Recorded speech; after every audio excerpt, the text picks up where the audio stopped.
En conséquence de ces situations très graves, la rentrée scolaire avait déjà été reportée en Polynésie française. Et il a été décidé ce matin, lors du Conseil de défense, de repousser également la rentrée scolaire au 13 septembre en Guadeloupe, en Martinique, à Saint-Martin, à Saint-Barthélemy, ainsi que dans la partie de la Guyane en zone rouge.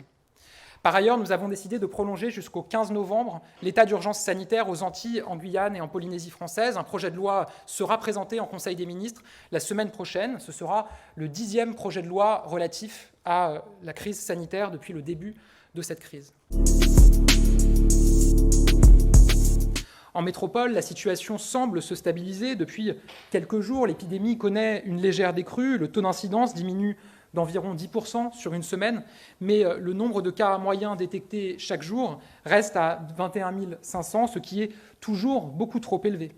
Logiquement, notre hôpital ne désemplit pas encore. Au contraire, la 4e vague continue à y monter.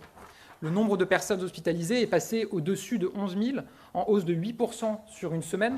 Quant au nombre de personnes en soins critiques, il a augmenté de 16% en 7 jours.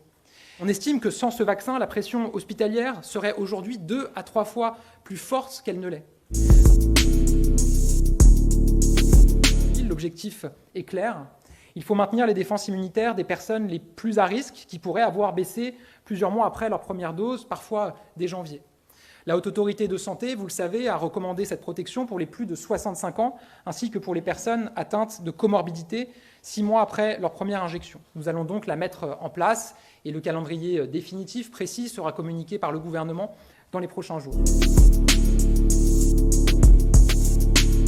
Vous le savez, la France avait anticipé ces évacuations depuis plusieurs mois en rapatriant de nombreux ressortissants et plus de 1400 auxiliaires afghans. Ces derniers jours, les opérations d'évacuation se sont multipliées et notre choix de maintenir le plus longtemps possible une représentation diplomatique à Kaboul nous permet de poursuivre ce travail à un rythme extrêmement soutenu. En raison de l'extrême tension sur place, des difficultés d'accès à l'aéroport, du nombre de personnes concernées et du retrait annoncé des forces américaines, ces évacuations sont une véritable course contre la montre. Je tiens cependant à être extrêmement clair, la France n'aura jamais à choisir entre ses devoirs humanitaires et sa sécurité. Aider la France n'est en aucun cas une carte blanche. Chaque personne, chaque cas, chaque dossier est passé au crible par nos services. La reprise économique bat son plein, grâce au quoi qu'il en coûte, qui a préservé nos emplois, nos salaires, notre pouvoir d'achat, et grâce au plan de relance qui permet à notre pays de rebondir. Les bonnes nouvelles sont là, le taux de chômage a retrouvé son niveau d'avant-crise, à seulement 8%, et la croissance, selon nos prévisions, atteindra 6% en 2021. La consommation augmente de près de 20% par rapport à l'année dernière. C'est un rebond considérable et c'est une excellente nouvelle pour notre pays, une excellente nouvelle pour nos entreprises, une excellente nouvelle pour tous les Français. Merci de nous avoir suivis et n'oubliez pas de vous abonner afin de ne rien manquer de nos prochaines publications. La tour d'information, pour vous relayer l'essentiel de l'actualité quotidienne.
Merci de nous avoir suivis et n'oubliez pas de vous abonner afin de ne rien manquer de nos prochaines publications.